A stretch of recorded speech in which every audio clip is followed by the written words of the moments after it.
Good evening, everyone. Good evening. Hope we are good. Hope we are doing fine. Good evening, everyone. Good evening. Good evening. Good evening. Good evening. Good evening. Okay. Good evening. Let me mention some people's name that I can see. Good evening, Roland, Beauty. Good evening, Jessica. Good evening, Chioma. Good evening, Bukola. Good evening, Oweye Deborah. Good evening, Amara. Good evening, Oluwakemi. Good evening, Oladipo. Good evening, Kolade. Good evening, Shefunmi. I might not be able to mention, but I will try my best. Good evening, Adeyeba. Good evening, Dupe. Good evening, Adejoke. Good evening, Lois. Jennifer, good evening. Right. Good evening, everyone. Hope we are good. How has been your day? How is SQL life? Right. Hope you are now adapting to SQL, right? Hope SQL is now becoming part of you.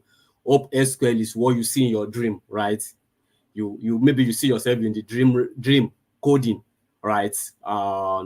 Maybe on a daily basis, you now want to talk, you now speak SQL language, right? So I believe it should be part of you now, right? And something that you guys shouldn't, at least in a day, at least, no matter how tedious your day is, right? Create at least 2 hours. Create 2 hours, right? Some of you guys have been reaching out to me, and you guys are really, you guys are making me happy, right? I believe that my saliva is not waste because someone's yet say not yet, right? Because I believe that you guys are, for what you guys are sending to me, I'm happy that you guys are progressing, and some of you guys have gone ahead of me and doing fine, right? And that's good. That's good, right? We shouldn't relent, right? Let's keep learning. Let's keep learning. Let's source for other materials, other source, right? To learn more, to learn more. So that's just for my word of encouragement for you guys tonight, right? Don't relent, keep learning, right? Let SQL become part of your life. Okay. So let's quickly do a recap of our last class before we continue, before we go to the business of today. So let's go to do a recap. So, okay, good evening, sir. Good evening, everyone. I've missed 2 classes as result of network. Wow. Okay, that's Ruth Johnson, right? That's Adetomiwa Johnson, right? You've mixed 2 classes, so let me advise you. So go to the YouTube, all right? Go to the YouTube, look for those 2 classes that you've missed, go through the classes. And then on this group, we have some professors of SQL, right? Professors of SQL, right? Reach out to as many of them that they can assist you, that they can walk you through, right? And then if you have any challenges of executing your code, right, you can also reach out to me. But before you reach out to me, reach out to your colleagues, right? Let them put you through, let them assist you, right? And then, okay, so I noticed that some query doesn't work in MySQL. Okay, so if you are using all this query, it will definitely work on MySQL. It will work on MySQL. But like I said, there's going to be a little differences. So that's why pay attention when you run those SQL, when you run the query on MySQL and it return error, pay attention to that error. It might be just a little. Like I said, in SQL Server, if you want to limit the number of your output, let's say, for example, you have an output of 20 rows, then you want to see first 10 rows. In SQL Server, you will use top 10. But in Postgres and MySQL, you will use limit. So these are the little things. Then if you are creating a table and let's say that, for example, like a date, in SQL, we use date time, right? In MySQL, you use timestamp. I think in MySQL, in Postgres, you use timestamp. Then in MySQL, I can't remember. I think in MySQL too, you should use date time or timestamp, right? So just pay attention to the all those little differences, right, in the query. But to be honest with you, 90% of this code will work on any other databases. 90%. 90%. Then some error you have gotten right might something that is not really something that's so tedious like that, right? So I need someone to help me in processing of downloading my SQL, right? After 3 weeks. Okay, please, the query for group by Alvin and other by was not sent to the group. It has been sent. Just check your Telegram, right? Check the Telegram. It has been sent to you guys, right? I'm not owing you anybody. I'm not owing you guys code apart from today's code, right? Okay, I think we are good. So let's just quickly do a recap of join. Then before we go to today's business. So I'm going to bring out my code. So I'll go to my file, right? Then I'll go to open. Then I'll click on file. So once I click on the file, right, then I will look for it. This is it, liter_db query. That's the name of the query. So I'm going to open it in my SQL Server, right? So this is it. This is all the query for this class from day 1 till today, right? So we're going to do a quick recap of join, right? Then before we go to today's business, right? So join. So we have a different type of join. So we said we have a inner join, outer join, right join, left join, then full join. Okay, I think outer join is the full join, right? And which would explain each and every one of this type of this type of join in our last class, right? And so we're also talking about, I show you guys how you can join 2 tables together, and also how you can join 3 tables together. All right. So I'm going to pick one of the query for our last class. Then I'll show you guys, right?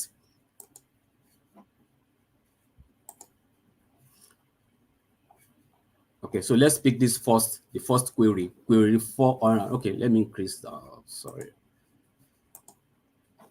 I believe you guys can see my screen very well now. So I'm going to pick this query 410 to 415, right? So where we're trying to join employee and salary table together, and then based on the relationship between them, right? And what is that relationship, right? Is the staff ID, right? So staff ID can be found in both table, in both employee table and salary table. So you're going to use that staff ID to create the relationship or to join them together, right? And I told you guys that whenever you want to join tables together, right?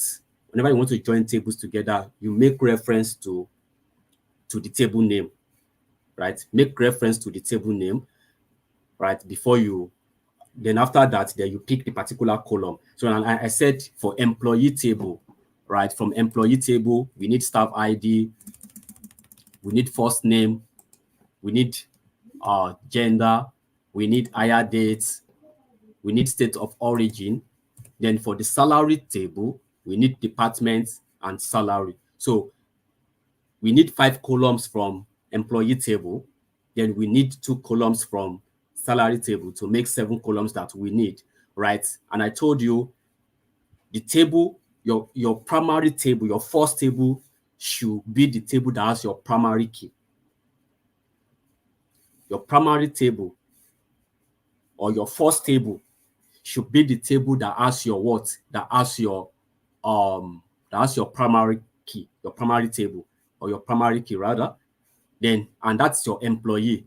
Then you are now joining the salary to employee table. Then when you are joining, so you're going to say salary.staff ID. That's what you are used, right, to create the relationship, to join the 2 tables together based on a column that can be found in both tables, right? So on salary.staff ID equals to employee.staff ID. So if you execute, you will see the output that the 2 tables has been joined together, right? Then So I think so. I think we are good now. Just to use this one to refresh our memory. Then I also talking about if you don't want to use the employee, right? Then you replace the employee with E. Then you replace the salary with S, right? So instead of you writing employee in full, you can just put the start letter, or you can just put initial, right? The initial can be anything. We discussed it in our last class that you say must you start with the first letter. Let's say, for example, you have store, and you have a store table. You have a table called staff table and store table. They both start with S, right? And in case you want to use the initial, right? So you can use any letter, right, to represent the table's name, in case you don't want to write the full table name, right? So, like, for the employee, we use P, right? And then for the salary, we use A, right? But the most important is that look at that number 485. When I said from employee, I put P in the front. Reason is because when executing, right? So anywhere you see employee, you should represent it with P. Then line 486, salary, I put A at the front, meaning when executing, when you see salary should represent what? A. So this is very important. So imagine if I don't put this like this, right?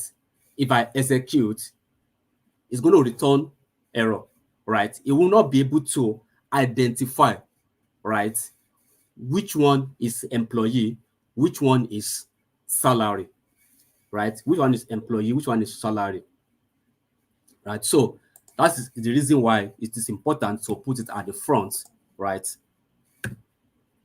Now, if it executes, it's going to give you your desired output, right? It's going to give you your desired output. Someone say, when I join my three tables together, my outcome was just 9 and you got 18. So I'm confused. It is not supposed to be common data from the three table. Yeah, if it give you 9 instead of how many you are expecting, right? Just look at your code. Then look at the table, all the tables you're joined together, right? Because I might have, if I have 10, if you return it 10 from my own and your own is returning 6, right? It's just for you to check the code, right? Just check the code. But the most important that at least is giving you output. Then at least for start, it didn't give you any error message. That's good. For start, it's giving you. So what you just need to do for that is just to troubleshoot your code to know where the problem is, right? And after troubleshooting the problem and you can still find that there's no problem, then it's possible that that's the only thing you can find out. Then also, are you using inner join? And the type of join you are using is also matter, right? Because it will only return record found in those three tables. Let's check one of the one where we did 3. Let's see, like this one, right?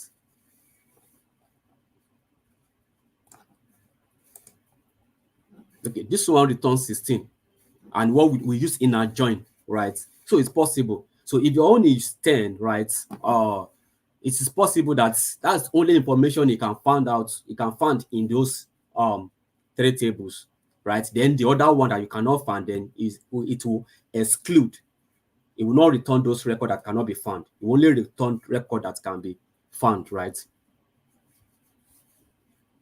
Someone say my state of origin is null except Ekiti. And this one is very simple now. You just update your state of origin using update, right? Okay. Now, so we are good. Then we also talk about union and union or, right?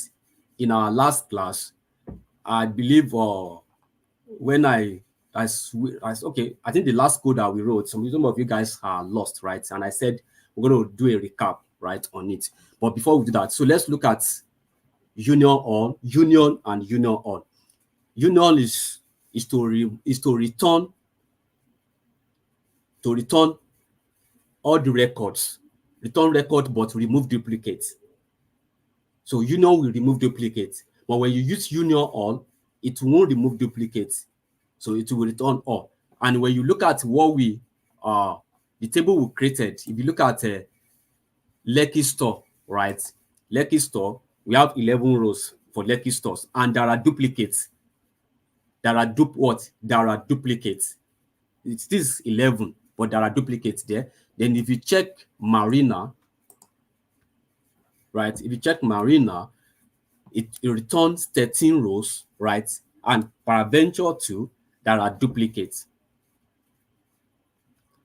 Peradventure too, there are what? There are duplicates. So now, if I use union all, 11 plus 13, that will give you 24, right? That will give you 24. So if I use union all, it won't remove duplicates, right? So let's look at this. Let's look at the query 553 to 555, right? It will return 24. So you can see. So there are still duplicates. It won't remove duplicates. That's one thing about union all. But when you use union will what? Union will remove duplicates. So instead of 24, let's see how many record it will return. Return 19. So five record has been removed. Excuse me. 5 record has been removed, right? Return 15. Sorry, return 19 rows. Right. So that's just the difference between union and union all. And I think that's clear. That's clear, right?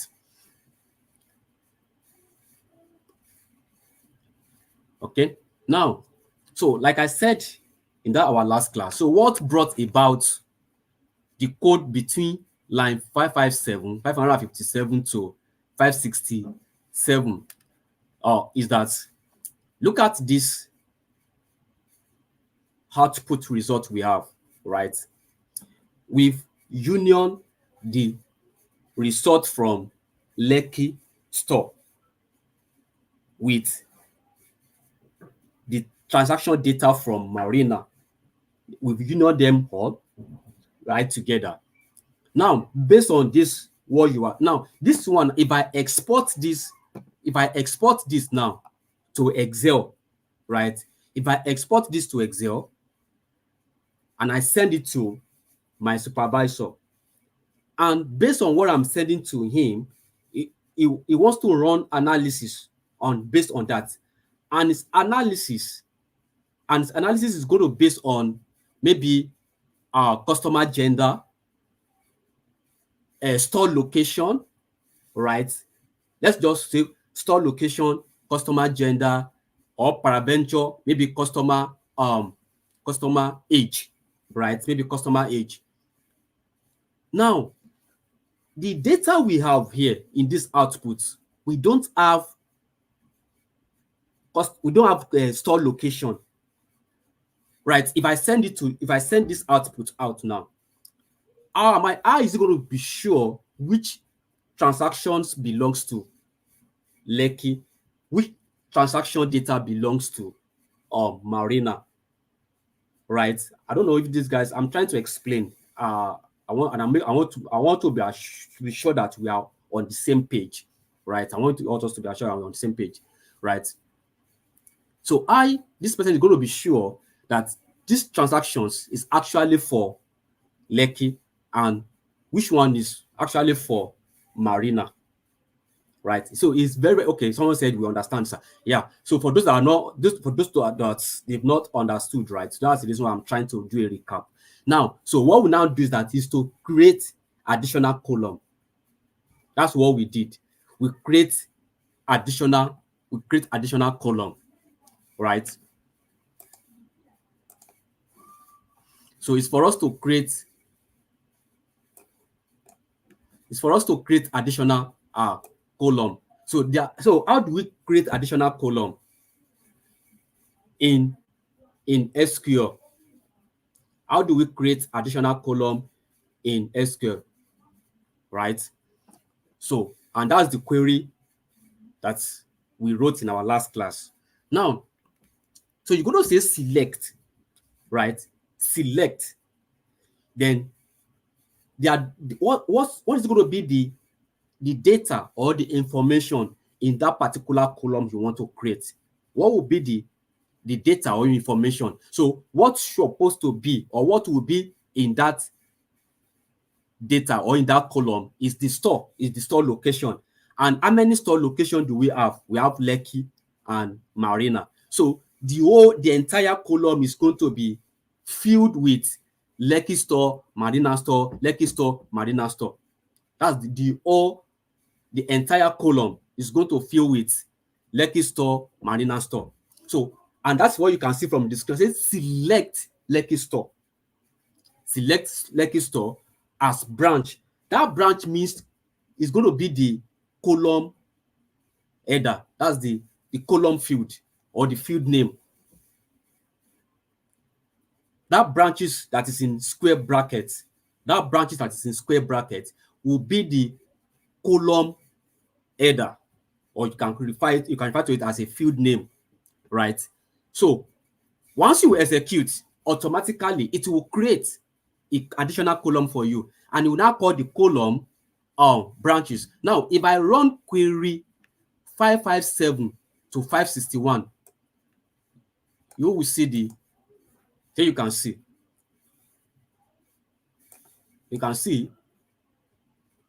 the additional column has been created already, right? And all the information will be there is store. So it's going to be Lekki store, Lekki store, Lekki store, Lekki store, Lekki store. Because that's the information I fed with it, right?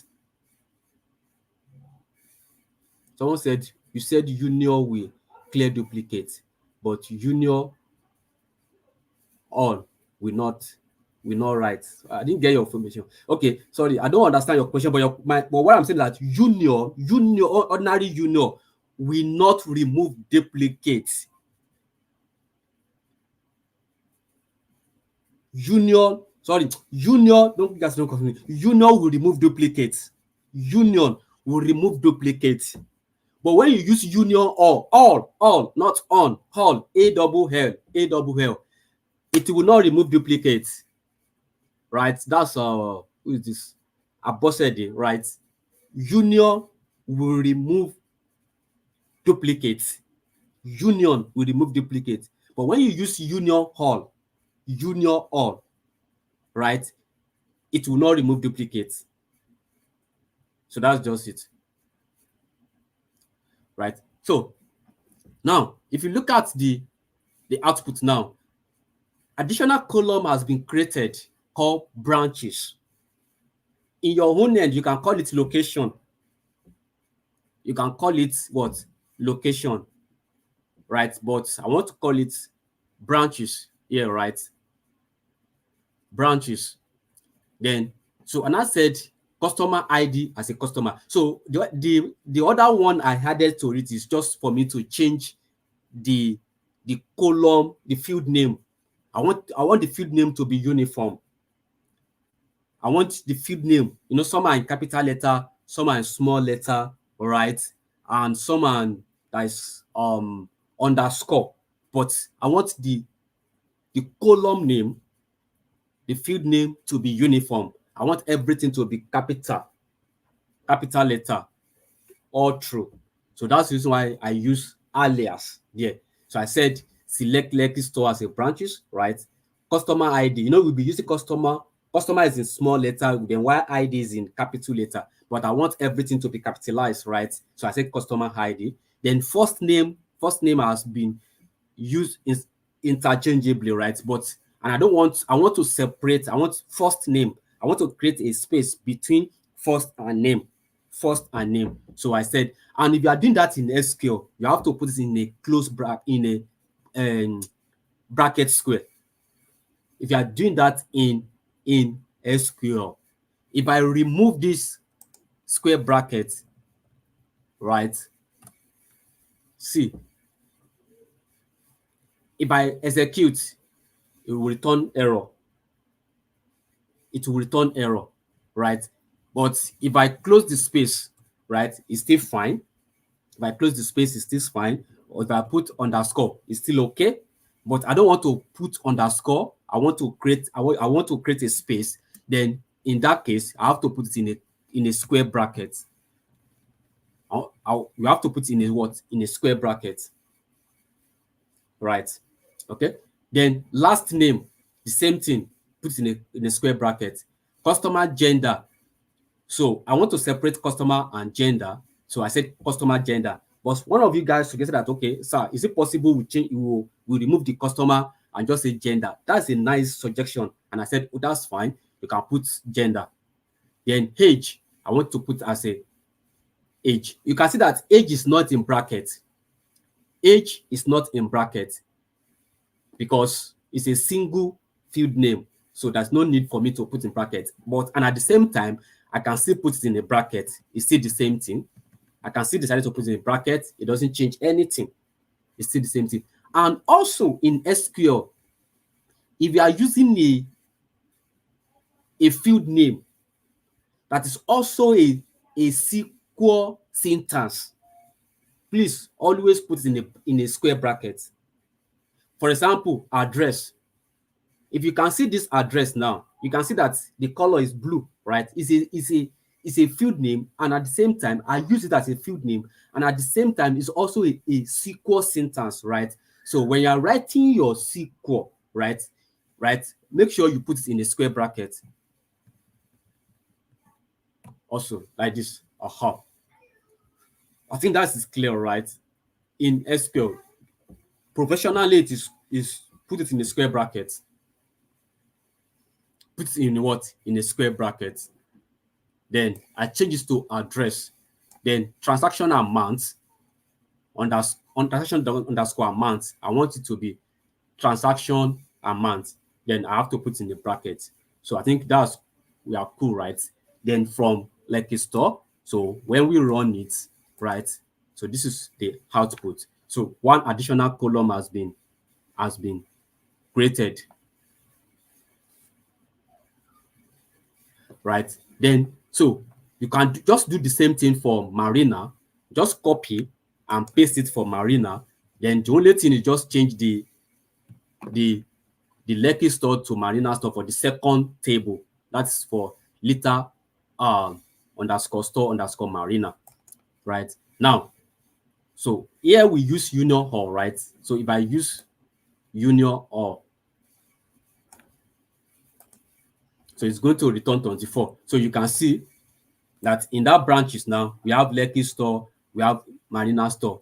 With this now, it is very, very easy for whoever wants to run analysis, either in Power BI, either in Excel, to run analysis based on Marina, based on Lekki. And if you have other branches, if you have 15 branches in Lagos, you can union all the branches together.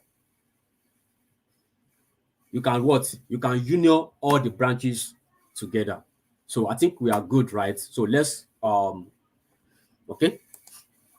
We are fine now. Now let's now go to today's business, right? Today we'll be looking at SQL view. SQL view, right? How many of you guys have read the materials? What is a SQL view?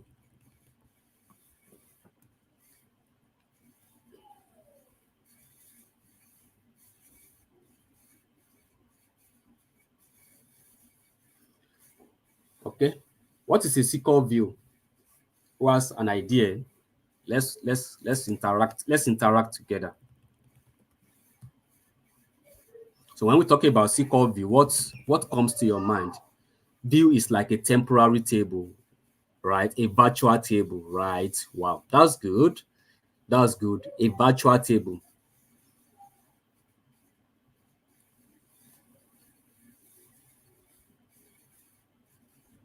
So a virtual table or a temporary table, SQL view can be used to restrict access. Okay.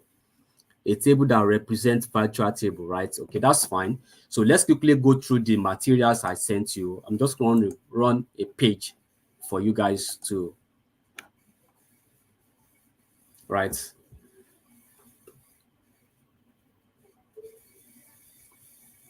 So when we talk about SQL view, when we talk about SQL view, like you guys said, what it means is what is virtual table. You can call it virtual table or what, or a temporary table. Virtual table or a temporary table. So an SQL view is a virtual table that is created based on the result set of SQL query. That is what? That is created based on result of SQL query.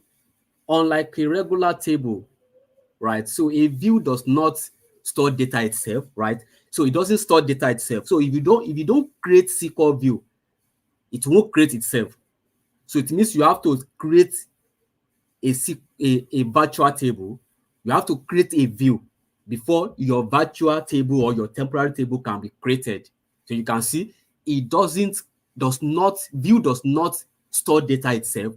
Instead, it dynamically retrieve data from one or more underlying tables whenever the view is queried. Now, you can see that we've joined two tables together, we've joined three tables together, we've union tables together, right? Now, those tasks, right, that we perform by union, by joining, right? If I close my database, right? If I close my studio, the output, that if I close it and open my output, if I reopen the studio again, will I still see those outputs? I can't see it again. It's gone. Unless I run the query again. If I don't save my SQL query, what happened? The SQL query is also gone. It's gone, right? Unless I come back and rewrite my query, then run the SQL query again. That is when I can see the output, right? So as many times I want to see my output, I have to be rewriting or re-executing the query. So that's where SQL view now comes in. I don't want to rewrite the query again. I don't want to rerun the query again. And I don't want to recreate a query again. So I just want to, anytime I open my SQL server or anytime I open my database, I just want to go straight to the view, right? Select that view, then I see my table, right? Then whatever the changes that happen in the normal table, it will also reflect in the SQL view, right? So that's what SQL view is all about. So if a view behaves like a table in SQL, allowing you to select. So in a view too, you can also select, you can update, you can delete, though with some limitation, right? You can what? Select, update, delete, though with some limitation. The data in a view is not stored physically, right? You can see it's not stored physically, but it is generated dynamically when the view is accessed, right? So I'm going to show you all those things when we go back to the studio, right? A view is defined using select, right? Then statement that can join multiple together and then filter rows, select specific. Now, let's talk about security. Views can be used to restrict access to a certain data in a table by exposing only specific columns or rows to the user. That's just everything about it, right? So let me paint a scenario, right? I have a client, one of my clients, right? I manage their data warehousing, right? But because I'm not a staff, I'm a vendor. I'm not a staff, I'm a vendor, right? Managing their data warehouse. So I don't have 100% access to their data warehousing. So what did they do? That they created view. They created a lot of tables for me to work with, right? Because I need those tables to push the data from there to Power BI and create a Power BI report, right? So they restricted me. So when I log in to the environment, I will only access the view. Then the other one, I don't have access to it, right? Then there are situations whereby I need to put some data there. I will just have to send a mail to them. I need access to this. Then they grant me access to that. Then I do whatever I want to do. Then they revoke the access, right? So views can be used to restrict access to certain data in a table. Or you have the employee table, right? And they don't want you to have access to all the information of their employee, right? They don't have access, so they'll just say, okay, you can only have access to employee first name. They don't want you to have access to the employee second name. Then they want you to have access to they don't want you to have access to the employee marital status. They don't want to know whether this one is married or is not married. So those columns that they don't want you to have access to, they will not they won't be part of your SQL view, right? It won't be part of it, right? Now, then let's talk about simplicity. View is simplified complex query. Instead of writing in a complex query repeatedly, you can create a view and use it as a simple table. You can see simplicity, right? Then this is a particular useful in application where complex logics needs to be reused, right? That's all. This thing is a story. You read it. Let's go back to our studio and show you what I just explained, right? So let's go back to our join. Let's go back to our join, right?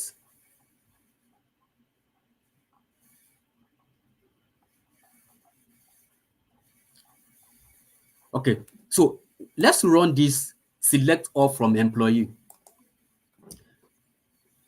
So like I said, this select all from employee, you can see that we have staff ID, we have first name, we have second name, we have gender, date of birth, hire date, state of origin. Let's say, for instance, right, or peradventure, I want to remove some columns here. I want to remove some column, right? I don't want you guys to have access to second name, date of birth. I don't want you to have access to that. Then it means it won't be part of the SQL view I want to create, right? So let's say, for instance, now if I come back to this place, just say select, right? Select staff ID, right? First name, right? Gender, right? Then, okay, and I don't want you to know for security reason, I don't want you guys to see their state of origin. Then it's the only thing I want you to see is the staff name, staff ID, first name, gender, then maybe hire date, right? Then the other one, I don't want you guys to have access to it, right? Now, so you can see. Now, this is only information I want you guys to have access to, right? I want the vendor to have access to, right? So what should I do? So I'm going to create view. I'll now come here. Wow, sorry. So I'll now come here, create view, right? Then I will name it as something I used to do when I'm creating a view.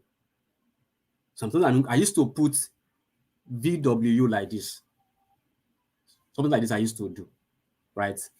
I used to do something like that I used to do. I will put that. Then I'll now put underscore. So I'll now call it employee table. I'll just go employee TBL, right? Now,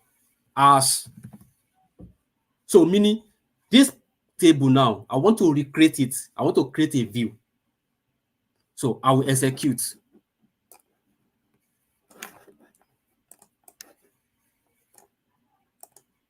Now, command complete successfully, right? I've created another table called employee table. Now, who can tell me Where will I see this table I just created now? I want to the professors now. Now I've created the table now. So the table has been saved. So where is the table? Which fixtures hold the table? Oh yeah, guys. Someone say master. Feyisayo, view. Wow. Tosin, Timmy, view. The table will be under view. Wow. Yeah. That's good. The table will be under view. Right. Now, so if you now go to I'll now go to my database. That is my liter_db. Because in case you want to know where is the view. So I'll go to my liter_database. You can see the liter_database now. You can see it. You can see database diagram. You can see all the tables that we've been created, right? We've created, right? The new table I just created, employee table, is not there. But you have now come down to view. This is view. This is what? This is view, right? Now, expand the view. Click on this plus beside. It's rolling. So here is the table. Here is what is the table. So if I said, okay, if I delete this one now, let's say for example now, if I delete this or I close my studio or my system shuts down, I close my studio, I did not save my code, I did not save this line of code, or my system shuts down, I don't need to be worried. Once I'm able to bring back my system, right? I'll just go to view, right? I will see it here. So I can just come here now. I will say select all from, you can see, right? Then I'll write this. Then you can see it. So anytime, any day, any month, any year, I can only come here to see it. Now, we have 18 rows. If you check what we have here, if you check the original table itself, right?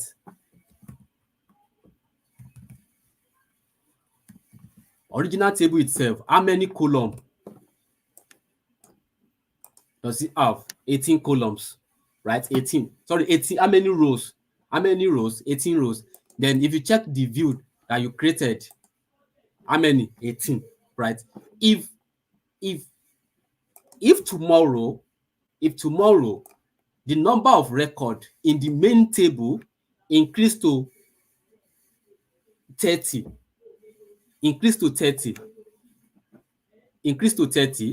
the number of rows in the view will also increase to 30.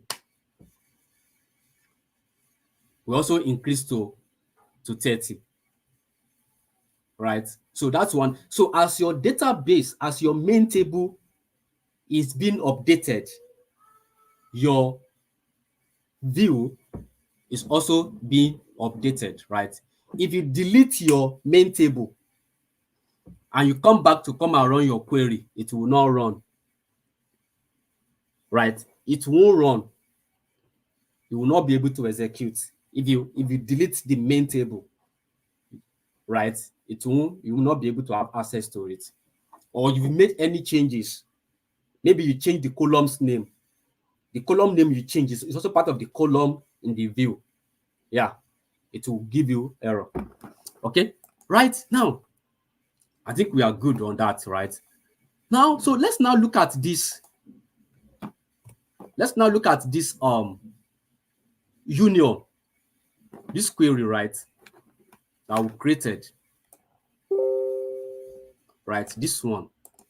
You can see that it's not saved. It's not saved. So anytime you want to get the details or the information, you have to continue executing continue executing, right?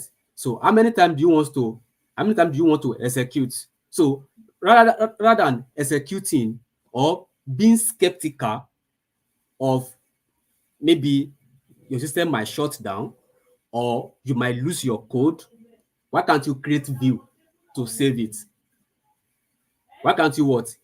Create view to save it. Someone is asking, how do we do this in Postgres? It's still the same thing. Just copy the code, put it in your Postgres, run it. It's still the same thing. Someone is asking, what is the standard laptop configuration to use as a data analyst? Okay, to be honest with you, if you want to really enjoy, just get something of, if you want to get something of Core i5, but let it be 7th generation above. Core i5, then let it be 7th generation above. Then let your RAM, your RAM, minimum of RAM should be 8. But if you can do more than 8, yeah, fine.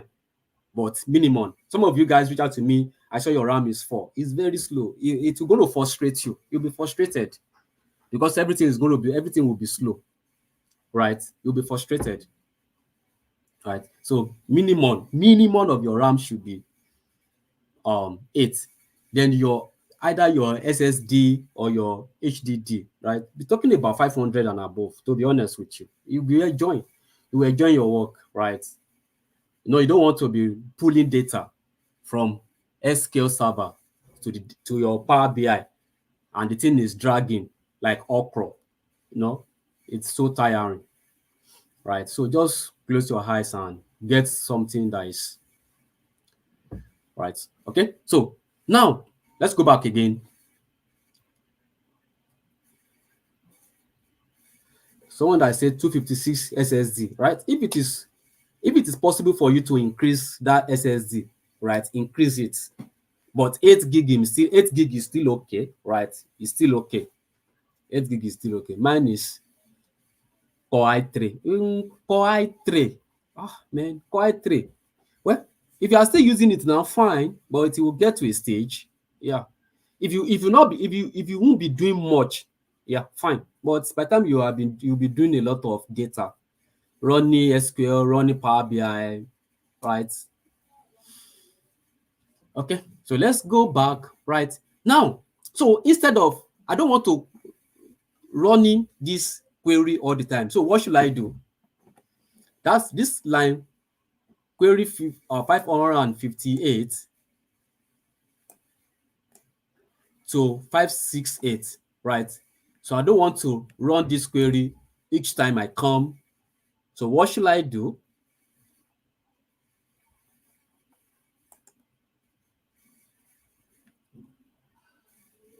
Right, I'm waiting. What should I do? I don't want to run this. And I want to send the report. I want the report. Okay, let's say, for example, this is today's report, right? And tomorrow's report will still come. Let's say maybe you send this report every Friday. So on Monday, you've created this, right? And you don't want to come on Tuesday to come and create it again. You don't want to come on Wednesday to come and create it again. You don't want to come on Thursday to come and create it again. So you just want to create once the view once. So what you do? So some people say create view. Yeah, that's fine. So what you're going to do is to what? Create view. Create view. Then, like me, I like to put VW, right? If you don't put VW in your own, it will still work, it will still work, right? That's not a problem. But I like putting it, right? Then let's call it what's our company's name is our company name is Liter, so let's call Liter Store. Liter Store.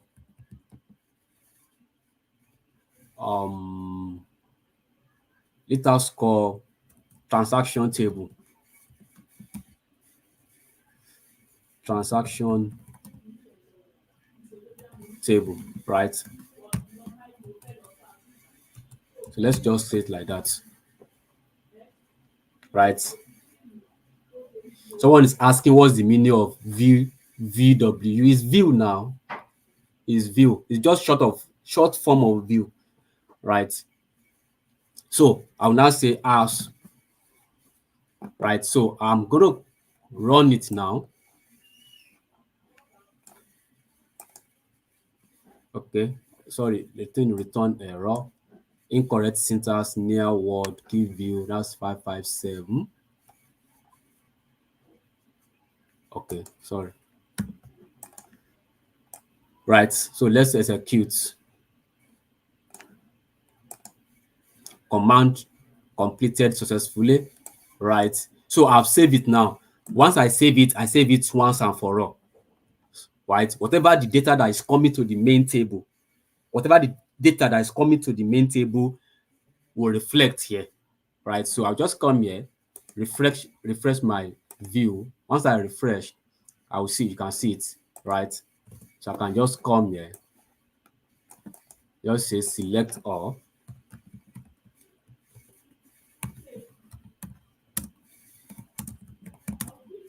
Select all, right? Then, so you can see. So now, the first one I created, I use duplicates. I use union all, right?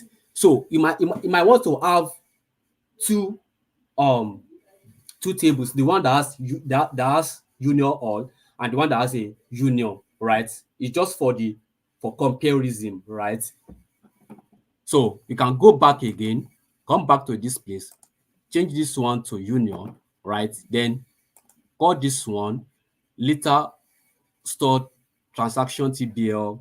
You can call it you can just change the name to table 2, right? But you already know that the table 2 is the one that doesn't have duplicates.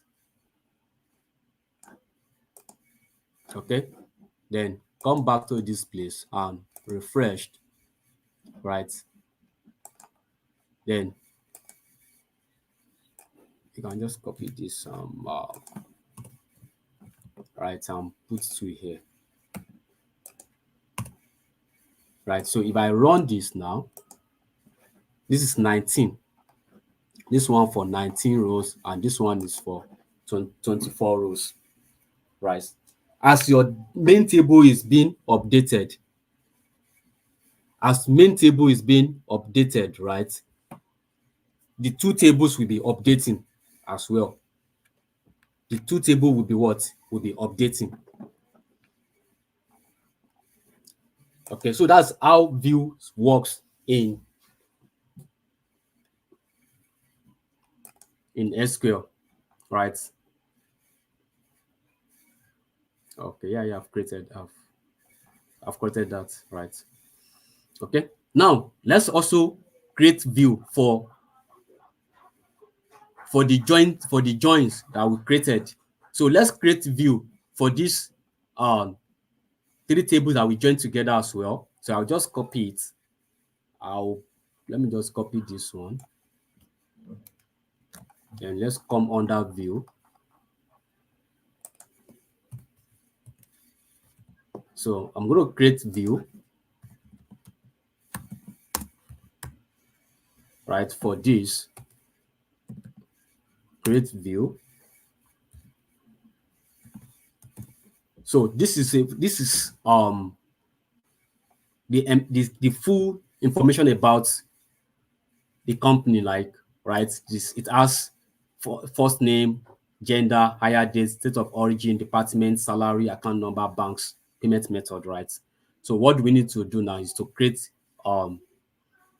view so that the report can be sent to whoever that needs it, right?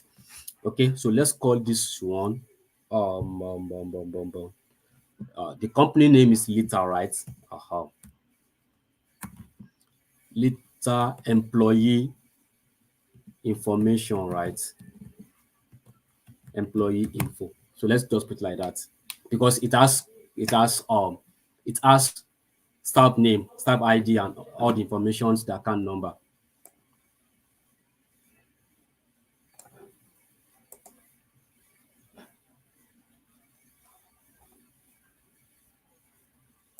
Okay.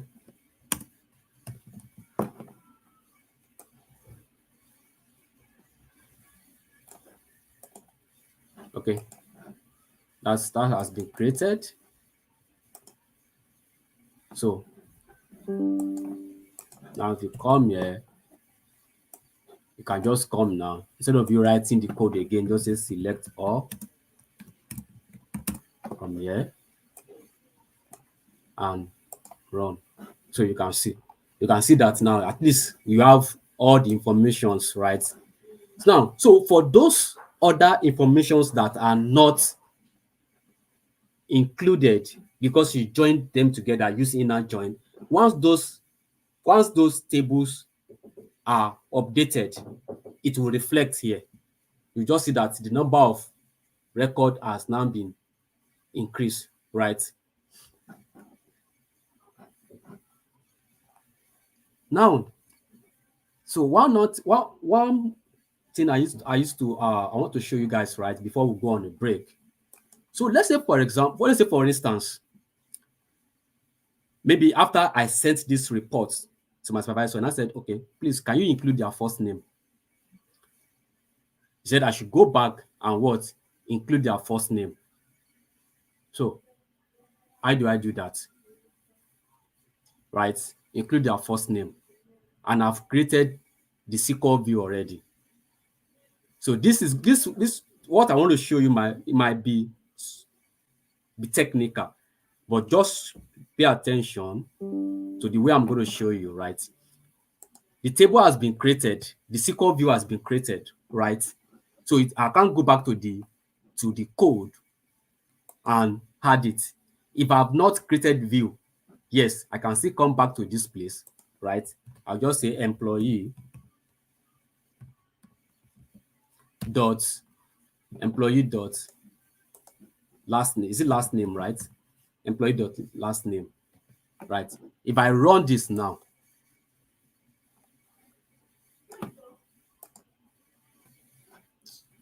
what's happening now?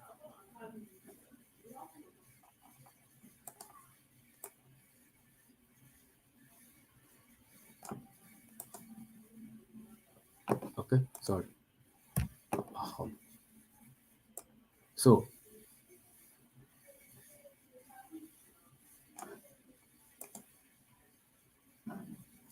it's not last name. Let's check again. What's the name?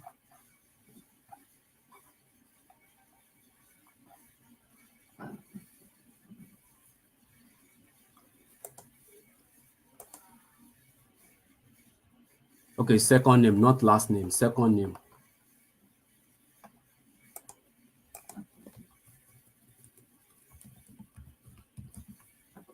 Second name, right? So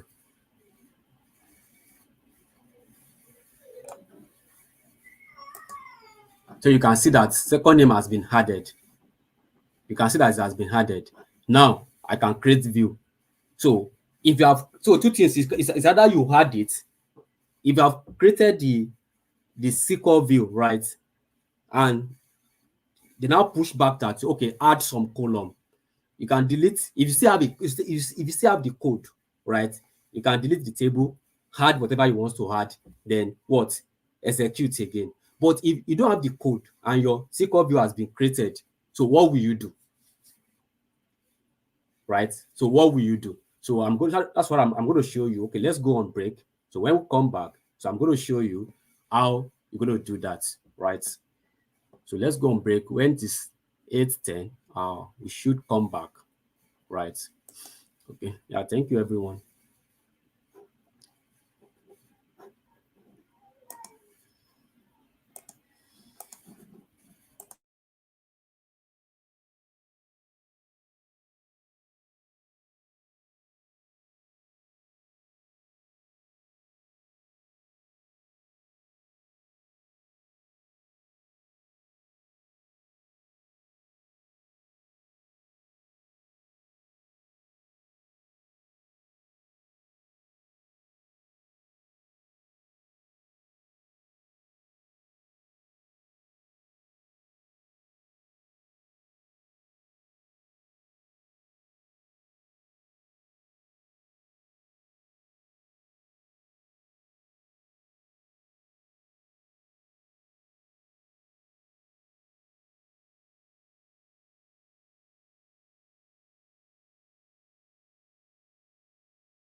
Okay, guys, let's come back. Let's come back to the class. It is 8:10 already, right? I believe you guys can still see my screen. You guys can still hear me.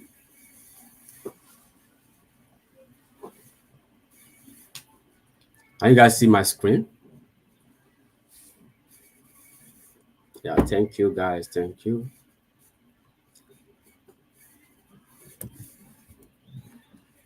Okay, your screen is not visible. Okay, can't see your screen? Okay, okay, okay. Let's just wait a minute.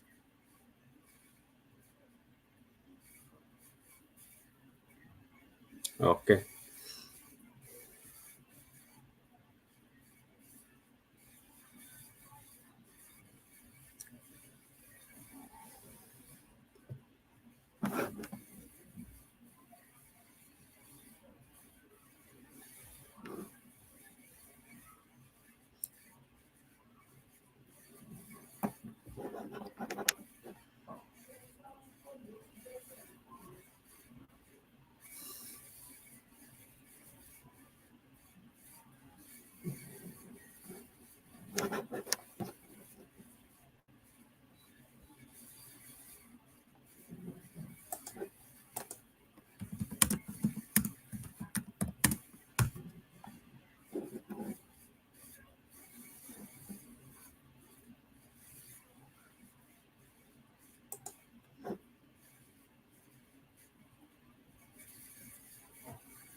Okay, I think my screen is visible now, right? It's up now. Okay, thank you. Okay, so let's because of the time, so let's go over. So I've shown you how a column, how you can update your SQL view, how a column can be added, a new column can be added to your SQL view, view, right? Like I said before, you guys went on break. So if you have not created your view, you can add it, then create it. Or if you have created it and you still have access to your query, you can peradventure delete it, then add it, then create it again. But in this scenario, I don't want to delete the SQL view, but I want to add second name to it, right? I want to add second name to it. And meanwhile, I've created it, right? Right, I want to add second name. So what should I do? I will go to my SQL view. I'll go to my, please, I want you guys to pay attention, right? I'll go to my SQL view, then locate the particular table. The table is a what? Little employee information, right? Little employee information, right? I'll click on the particular table I want to update. I will click on it. I believe you guys we are together. So I will click on it and I will right click. I will click on it, then I will right click. What if the query is lost? Right? I will click on it, I will right click, and I will click on design. I will click on what? On design, right? Once I click on design, a new page will open, right? A new page will open, right? Now, let me tell you something. When you create a SQL view, right? When you join 3 tables or 4 tables or 2 tables together to create a SQL view, and you send the output to someone, the person will not know whether 3 tables has been joined together to achieve this report, or 2 tables has been joined together to achieve this report, right? Now, what if this database, I grant you access, and you want to know that this particular report, how many tables joined together? This is how to know the number of tables that is joined together. So you come to this place, you can see the first table, then you can see the second table, right? You can see all the 3 tables that we joined together.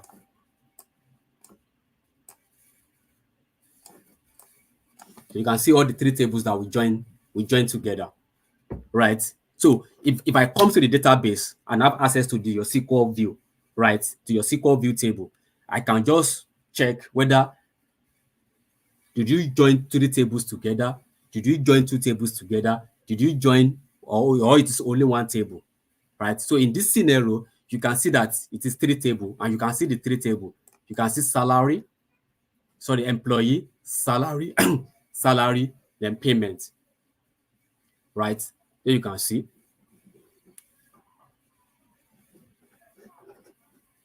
There you can see now, right? Now, so I said I want to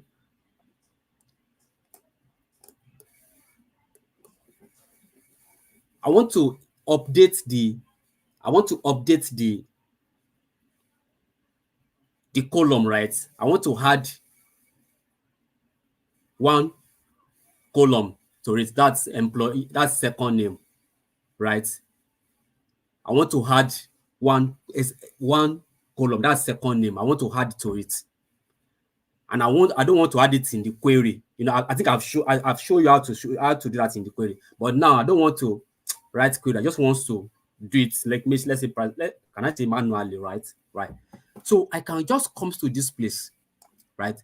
Look at it. Look at the second name.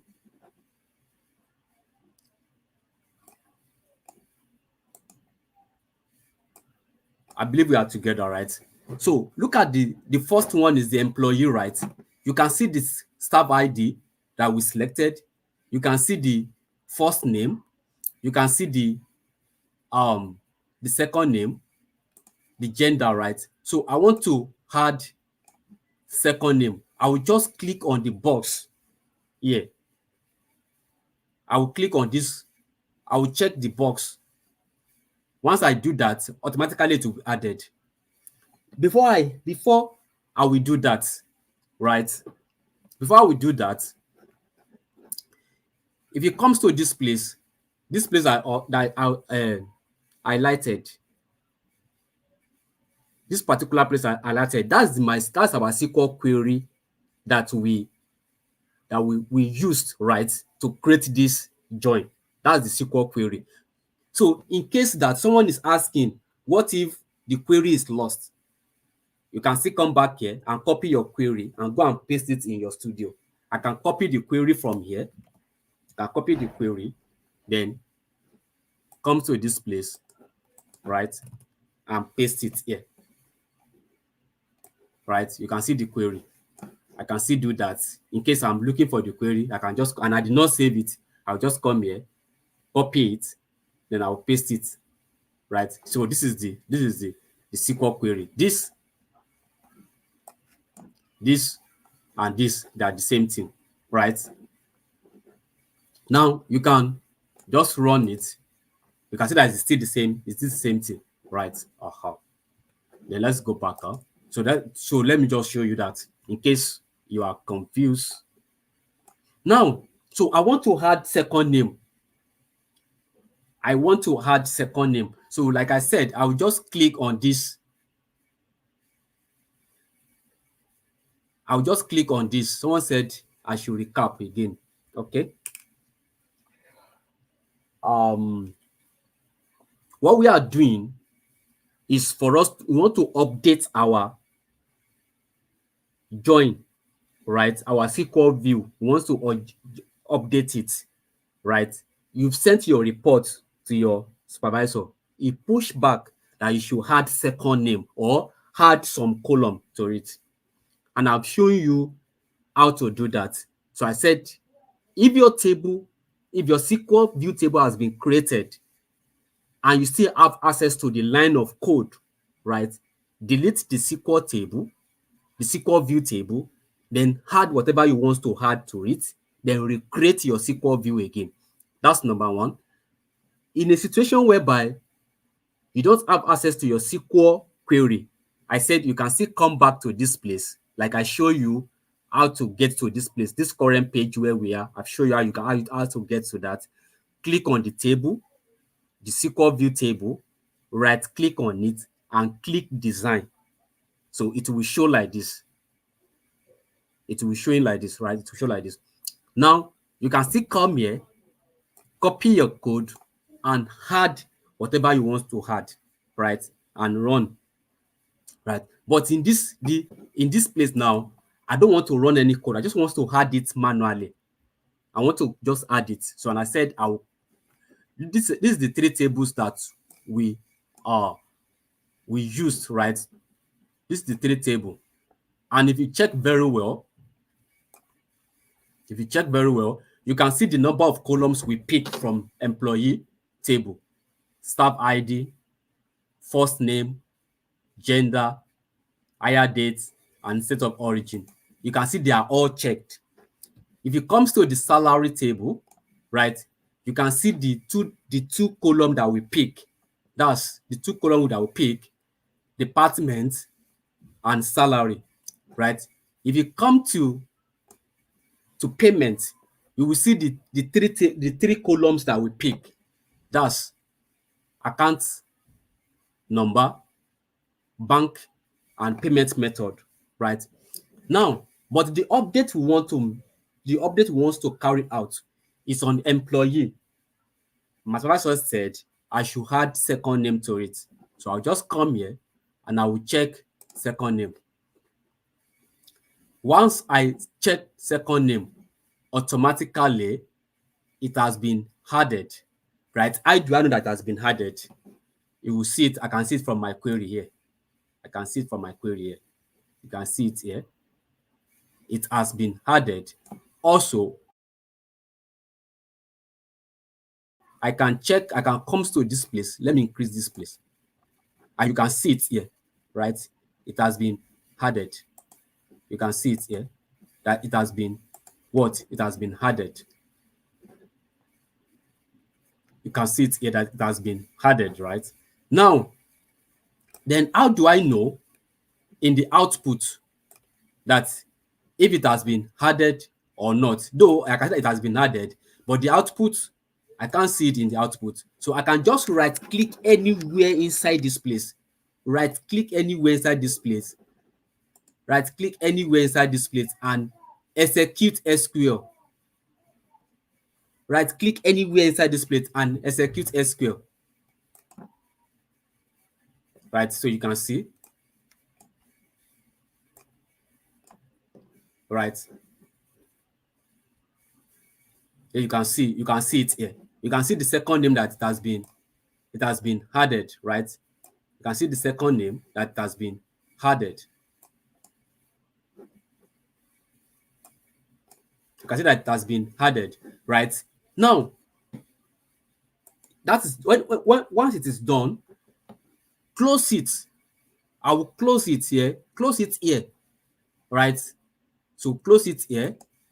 So once you click on that, it's going to show something like this. It's going to bring out that save changes to the following. So it knows that you've performed some task, you've carry out some updates, but you need to save it. So it just give you this. Let me come again. I'm done. Then I want to close it. I want to save it. This is how you can save it. You come to this place. You can see this, like you want to close a tab, just like you want to close your browser tab. Yeah. So you want to close it, right? I can just click on this X, then it will come up like this. Then I'll click yes. Once I click yes, it will disappear. Then it is saved. Then I will now come here. I'll run it again. So if I come to this place now, so you can see the second name. I can run my SQL table again. I will rerun it again. So you can see the second name here.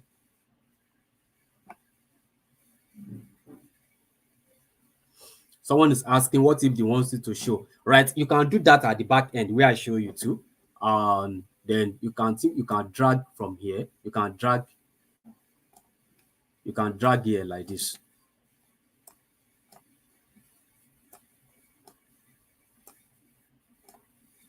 You can drag like this.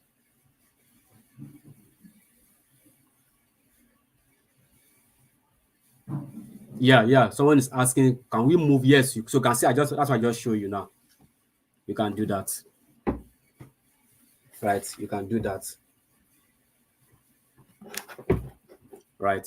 Now, I don't know if time is going to permit us. Okay, is this possible to interchangeable column position? Yes, that's what I did. You can change position. That's what I did. Right. That's what I did now.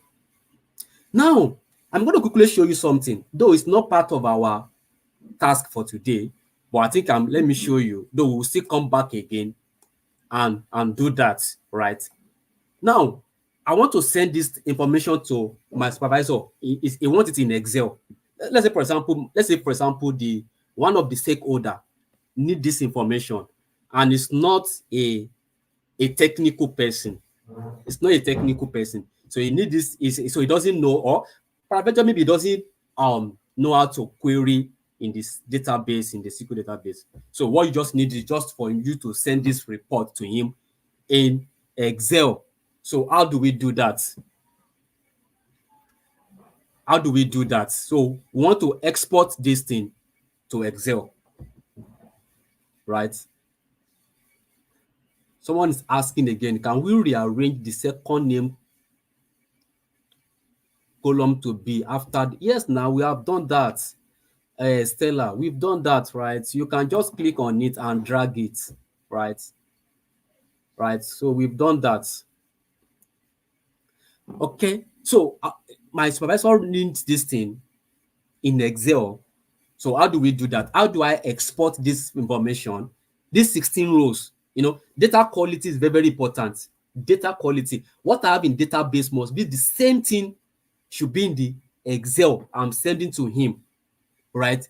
What I have is 16 rows, right? I've confirmed that 16 rows, right? And that should be what I'm going to send to him, right? And that's what I'm going to send to him, right? Or to her, right? So I want to export. So what I'm going to do is that I will open Excel. Sorry, are we together? Because this one I want to talk. Some of you guys have been asking, you'll be saying something around it. Though we are not doing import, we want to do export now. Export. So I want to know, are we together? Are we on the same page? Can I continue?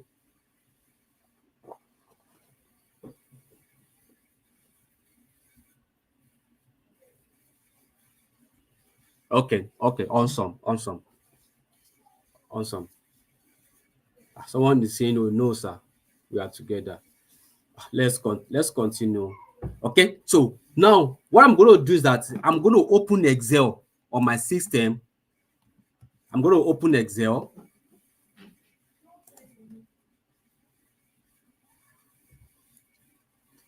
So I'm going to open Excel on my system. I believe everybody knows how to open Excel, right? So please, guys, right?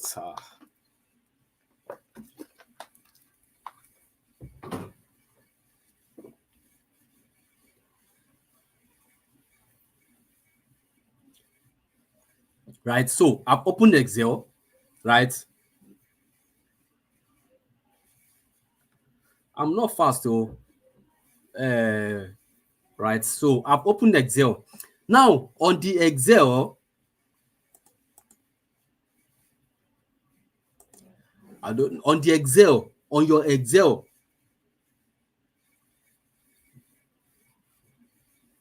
on the Excel, just locate data tab on the Excel.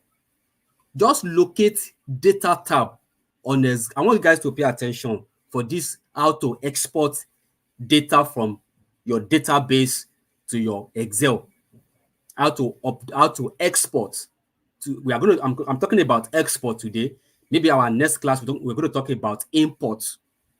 How to import, right? So on your Excel, go to data on the data tab. Once you click on the data tab, right, you will see get data. You will see get data. If you guys will understand this thing, when you get to Power BI, you see it's the same thing in Power BI. The same thing in Power BI. So I will appreciate if you can just grab it once and for all. So when you get to your Power BI, you just be laughing. When your teacher or if will be showing you how to do that in the Power BI, you say, I remember in the SQL class. I remember they've taught us in SQL class, right? So go to data, then you will see the first ribbon, right? You will see get data. Get data. Then click on that. There's a drop down on that get data, right? Then you now see different functions, right, that you can use to pull data to Excel. You can pull data from Excel workbook to Excel workbook, from CSV to CSV, from XML, from JSON, from PDF, from folder, from SharePoint folder, right? So these are the options. You can also put data from database. That is what we want to do now. You can also put data from Azure. That's the Microsoft Azure Cloud. You can also put data from Power Platform to Excel. Then online services like web, right? But our focus here is what? We want to put data from a database. And which database? SQL Server. For those of you that is using Postgres, right?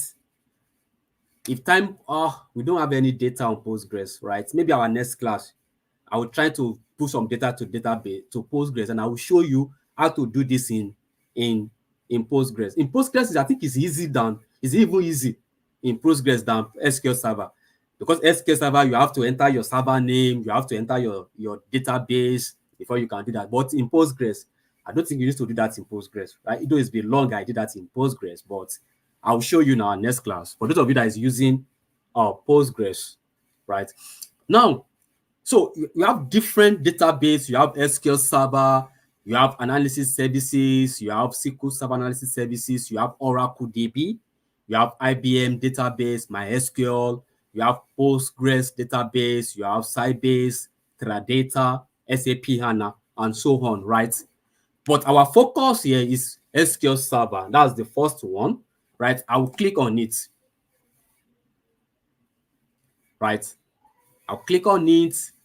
It's loading a page for me, right? So it's going to load a page for me because I pick on SQL Server. So it's going to load this page, SQL Server database, right? So it's asking me for two things, right? Asking me for server. Someone is asking, what about my SQL? Yeah, my SQL, right? I don't know. But yeah, how to do that in MySQL too. Maybe I can do a documentation for the MySQL. I send it to you guys. But for Postgres, if you guys don't forget, I'll push some data to Postgres. Then I will show you how to do that in Postgres in our next class, right? I don't have any data on Postgres now. I'll show you now, right? But for my SQL, I will do a documentation of about 3 or 4 pages, and I'll send it to you. For those of you that are using MySQL, how to do that in MySQL. Now, so it's asking for SQL Server and the database. Database is optional, but I will advise you to always put the database, right? Then there is advanced option. This advanced option, I'm not going to talk about it. It's not part of I'm not going to talk about it. But when you get to Power BI, yeah, this is supposed to be in Power BI. So I'm going to talk about advanced option, right? For Power BI, it's part of what you're going to do in Power BI. Now, so I'll go back to my database, right? I'll pick my server name. So how do I pick my server name? I'll just click on this connect, as if I want to connect freshly, or I want to connect for the first time. Then I'll copy my server, right? This is my server. I'll copy it. I'll copy my server. Then I'll come back to this place. Then I'll paste it. So that's my server. I copied the server.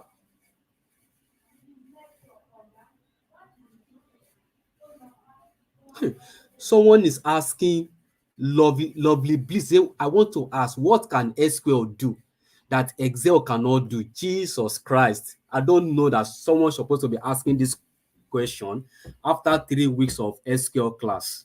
right? Okay, maybe you guys should help me to answer that question. I want the professors in the class to answer what what SQL can do that. Okay, so I will appreciate the documentation. Right, yeah, I pray I won't forget. Yeah, I will definitely do that. Right. So now I've copied the server. So like I said, database is optional, but I I I would like to put database, right? I like to put database. So I'll go back to the my studio. Then I will look for the database. Database is a liter underscore DB. So I also copy the database. You can type it. It's something that you can type. If it's not, you can type it. You can just type liter underscore DB. So once I do that, right? Once that is done, once that, yeah, someone is asking, it's a good question. Actually, yeah, it's a good question, right? But not at this time. It's a question that's supposed to have asked in our first week, right? Not when we've almost done with SQL class, right? So I put in my database, then I will click OK, right? I'll click OK.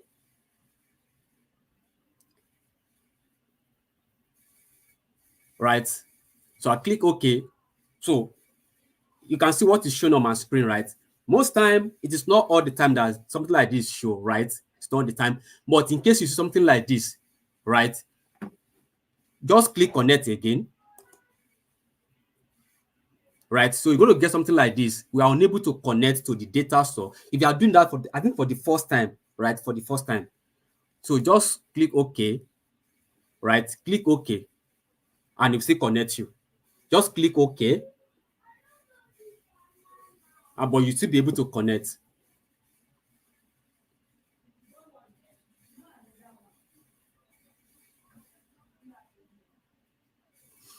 Someone said Excel is a son to SQL. Okay, I think I like it. Someone said Excel is a son to SQL. So SQL is a father.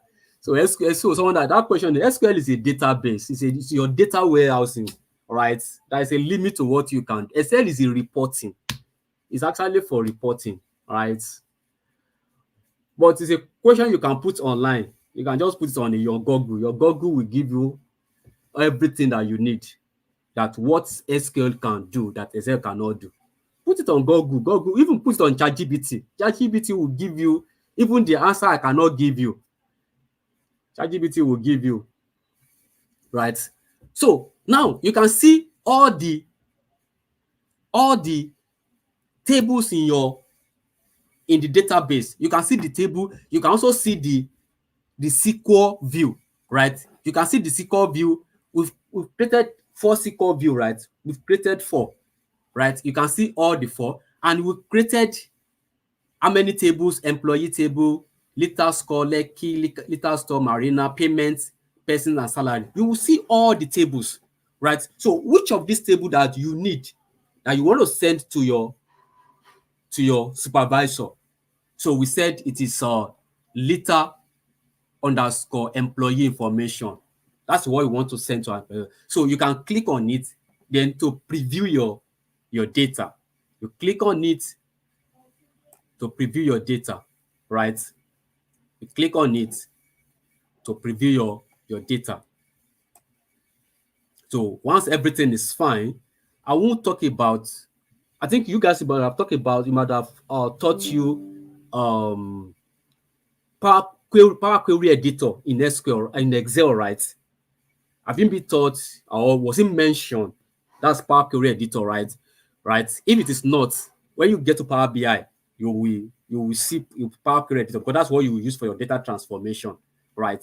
So that's what you use for your data transformation in Power BI, right? So from here, so I will just click. So I won't click on transform data. I'll just click on load data. So it will load it to Excel. So load. So it's going to load it now.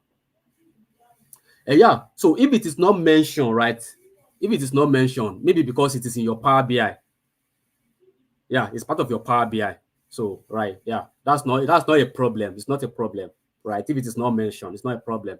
It's part of your Power BI. And let me tell you something, it's still the same thing.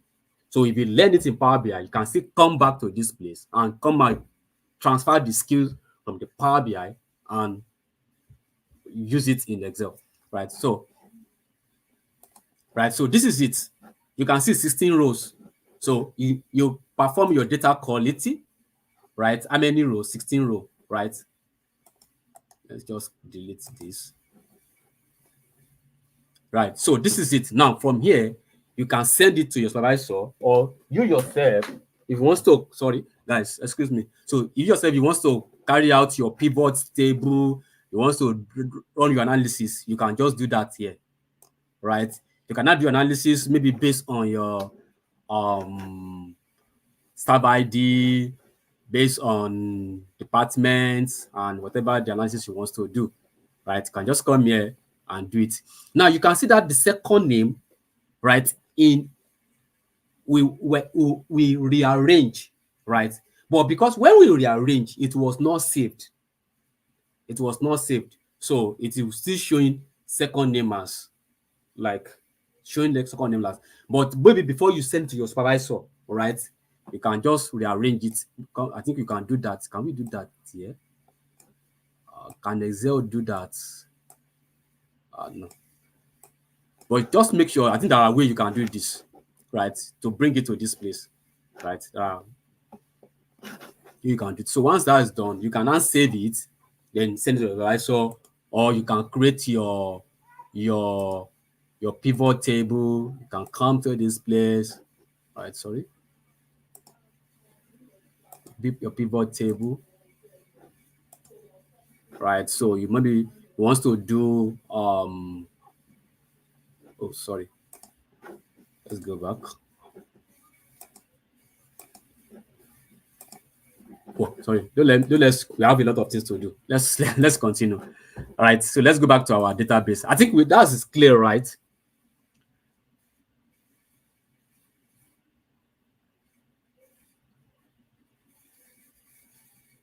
Someone said, can it be edited? Yeah, in Excel, it can be edited, right? But for data quality,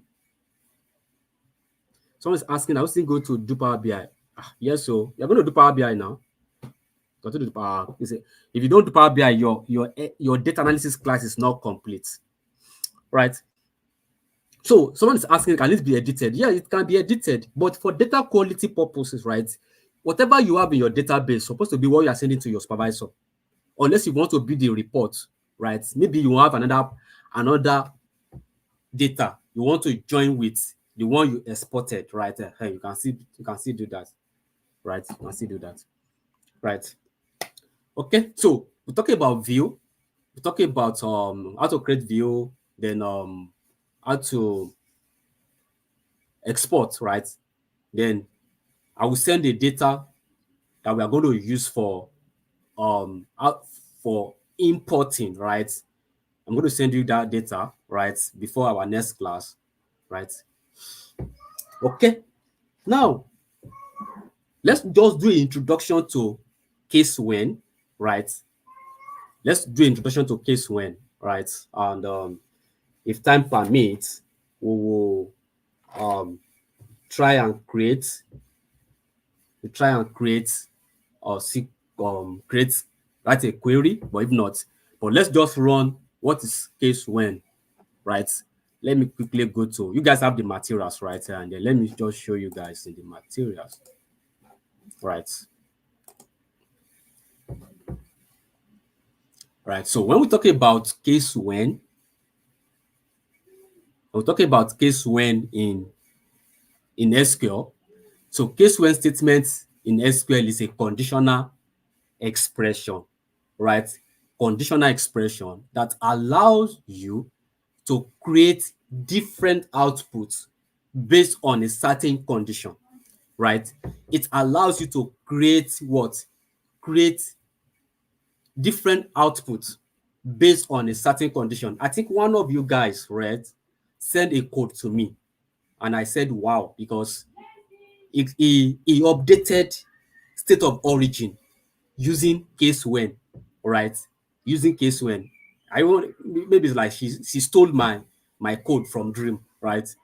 I so much love like what she did, and it means she's being proactive, right? And so what we're trying to say is that you can create different outputs based on a certain condition. So it is similar to if then else logic in programming language. So case when, so I think in Python, in C sharp, in other programming language, right? They use if then else, right? But in SQL, you use case when, right?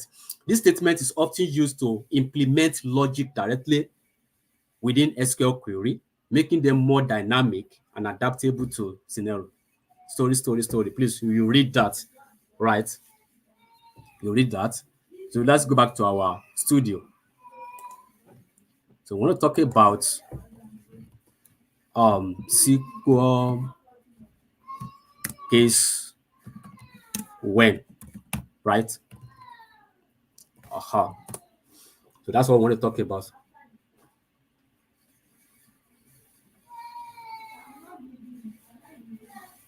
Someone is asking, can we get this data?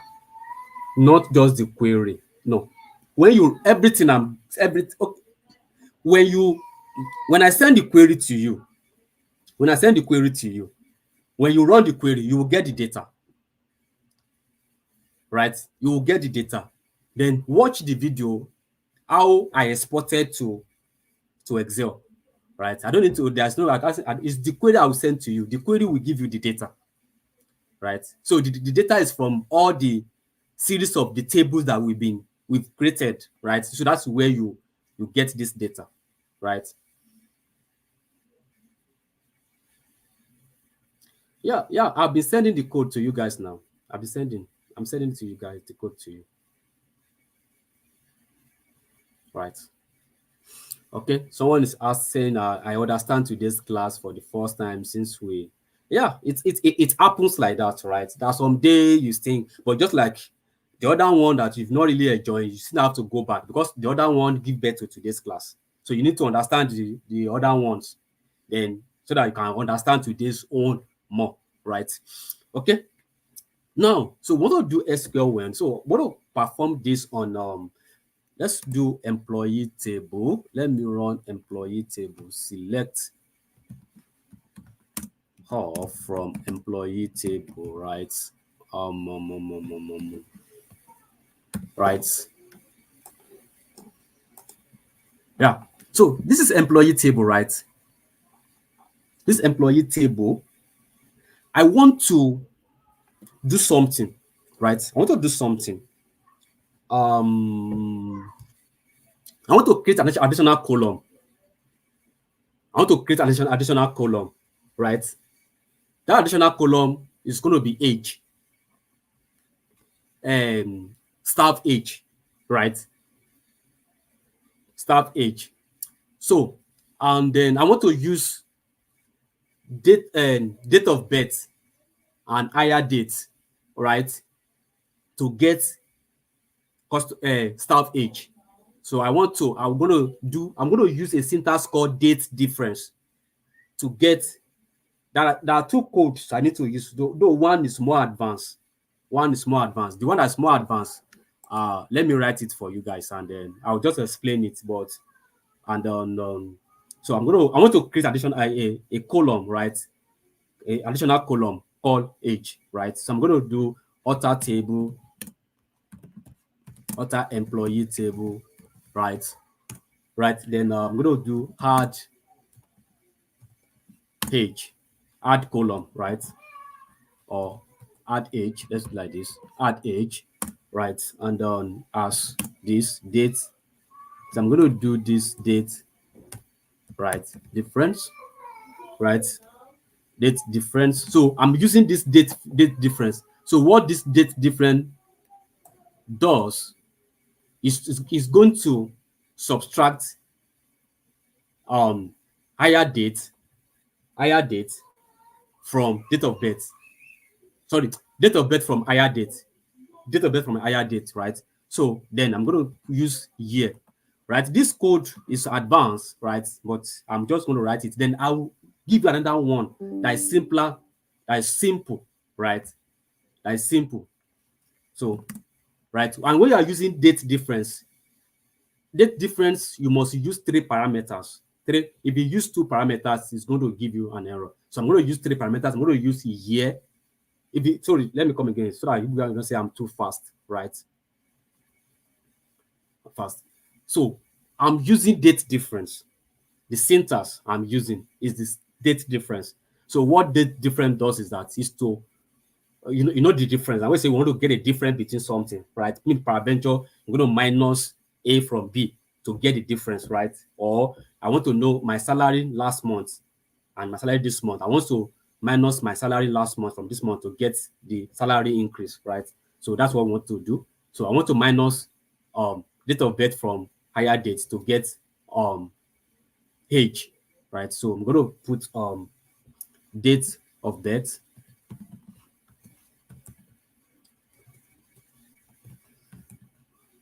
right? Date of birth, then comma, then higher date. We have higher date.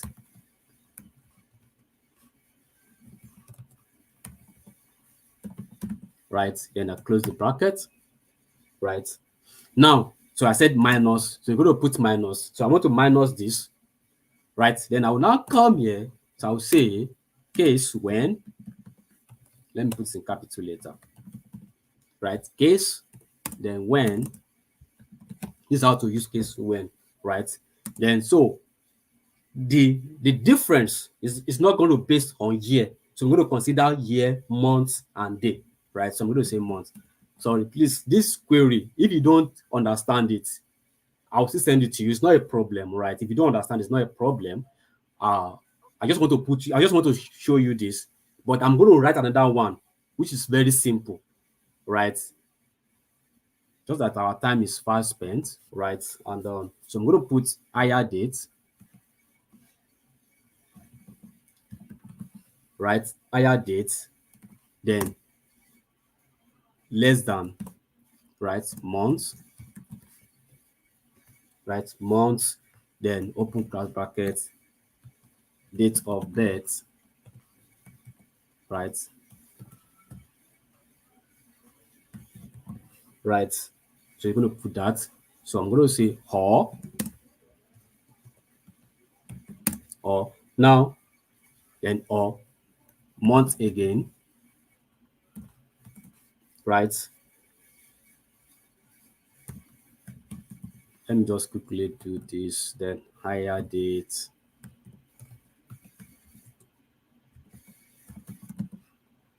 right? Close the bracket, then equals to months,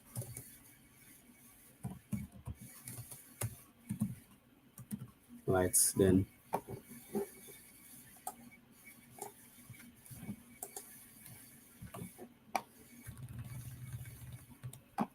sorry,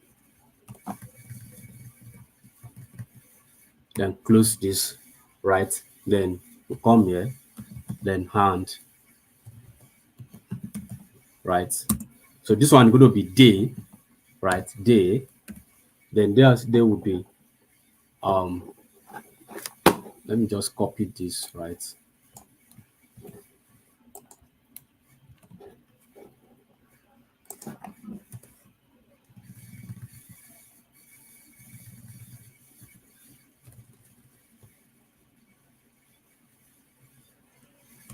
Someone say, what if you wants to use current date? This is this is want to use current date, right? Yeah, you can use current date if you want to use current date, but right.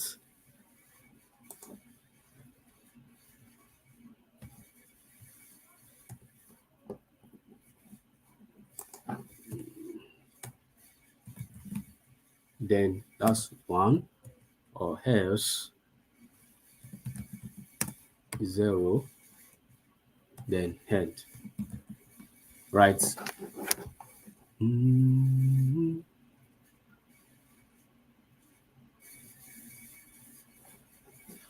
This, right? Some coming,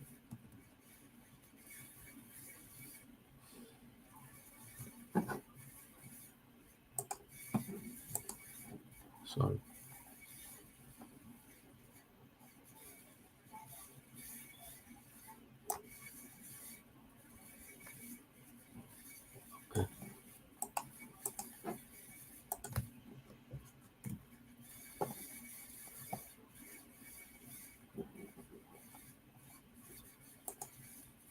Okay, so this is the first one, right? I'm going to send this one to you, but let me now give you the, because of our time. Let me give you the. Let's try and create the H today, right? Let me just show you the simplest one, right? Author table, called employee, right? Then add age, right? As date date difference, right? Then so I'll just come here, I'll just put year, right? Then comma, then I'll just do date of birth, date of birth, then comma, then higher date, right? Then I'll close the bracket. Now, if I run this, right, command successfully now. Now let me run this now. So you can see that the age has been created. You can see that age has been created. So this so the only difference is that this one will be able to give you the accurate age, because this one is just going to subtract based on year. You're going to subtract based on year, right? Based on year. While this one is going to subtract based year, month, and day, right? So that's just the difference between the two code. But at least what we just need is the age, right? So this is the age. So now we've created the age. So what we actually wanted to do is that we want to group the staff age, maybe senior staff. We want to use age to group staff, right? Maybe senior staff, junior staff, or executive staff. Maybe when you are above 60 years, you are a senior staff. You are executive. Then maybe from maybe let's say from 40 to 59, you are senior staff. Then maybe from, let's say, 25 to maybe 30 to 13 to 39 should be can I call it entry level or junior staff, right? Like that. So that's what we want to do, right? But because of our time, right? But we've been able to create age today. Then our next class, we just go straight how we can use case when to do that, right?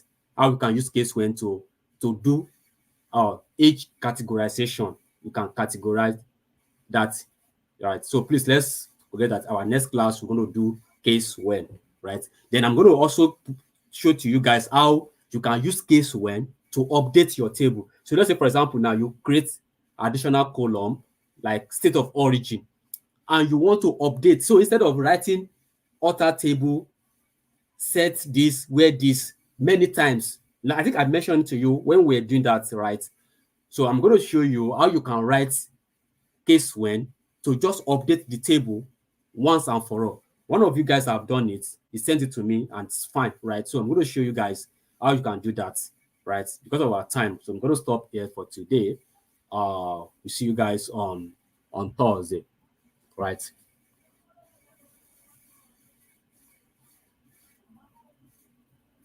Yeah, this is so it's just to show you, right? Okay, based on the day they were employed, right? So based on the day, okay. So like someone of you said, so if you want to get the date, if you want to get the age as at when you were writing this, you can use current date, right? You can use current date.